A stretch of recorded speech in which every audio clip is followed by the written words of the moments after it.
It acts as massagist fingers. The vibration from the sharp points can effectively soften the hard fat and relieve pain. Suggested vibration speed, 2400-4000 RPM. This sponge head is mainly used on the acupuncture points or whole body, including those on the soles.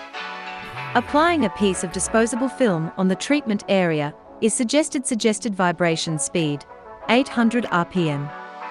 This bowl-shaped head is mainly used on the acupuncture points of whole body, including those on the soles. Applying a piece of disposable film on the treatment area is suggested vibration speed, 800 RPM.